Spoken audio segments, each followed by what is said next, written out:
Hello hi welcome back to my channel. ఈరోజు మనం తయారు చేసుకోబోయేది చాలా హెల్దీ, టేస్టీ, బాడీకి బలం ఇచ్చే చికెన్ సూప్.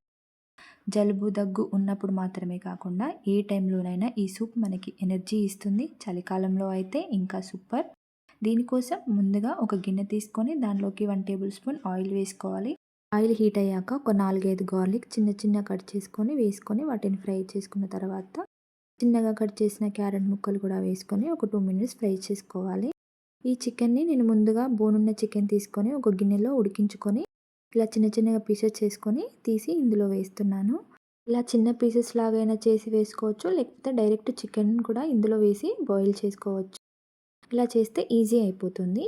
ఇప్పుడు ఫ్రై అయిన తర్వాత దీనిలోకి 1/2 టీ స్పూన్ మిరియాల పొడి, ధనియాల పొడి, కొంచెం సాల్ట్ వేసుకొని మళ్ళీ ఒకసారి ఫ్రై చేసుకోవాలి. మీకు వెజిటేబుల్స్ ఇష్టం ఉంటే ఈ స్టేజ్లో బీన్స్ లేదా కార్న్ వేసుకోవచ్చు.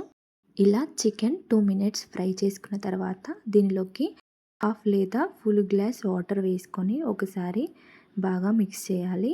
మంచిగా మిక్స్ చేసుకున్న తర్వాత 10-15 మినిట్స్ సిమ్లోనే ఉడికించుకోవాలి. ఇలా కొంచెం బాయిల్ అవుతుంటే దీనిలోకి కొంచెం పుదీనా, కొత్తిమీర యాడ్ చేసుకుంటే వాటి ఫ్లేవర్ సూప్లోకి పడుతుంది. కొంచెం థిక్ కన్సిస్టెన్సీ కావాలనుకుంటే ఇలా రైస్ ఫ్లోర్ వేసుకోవచ్చు, లేదా మీకు ఇష్టం ఉంటే కార్న్ ఫ్లోర్ అయినా వేసుకోవచ్చు. కార్న్ ఫ్లోర్ అన్‌హెల్తీ కాబట్టి నేను రైస్ ఫ్లోర్ యాడ్ చేశాను. ఇలా రైస్ ఫ్లోర్ వేసుకున్న తర్వాత 2 మినిట్స్ మరగనివ్వాలి. 10 మినిట్స్ బాయిల్ చేసుకున్న తర్వాత చికెన్ని పట్టుకొని చూస్తే ఇలా మెత్తగా ఉడికిపోవాలి. ఇప్పుడు లాస్ట్‌లో దీనిలోకి చిటికెడు గరం మసాలా యాడ్ చేసుకొని హాట్‌గా బౌల్‌లోకి సర్వ్ చేసేసుకోవాలి. అంతేనండి, simple and healthy chicken soup ready అయిపోతుంది. మరిన్ని రెసిపీస్ కోసం ఛానల్ సబ్స్క్రైబ్ చేసుకోండి. Thank you for watching. మళ్ళీ కలుద్దాం నెక్స్ట్ వీడియోలో.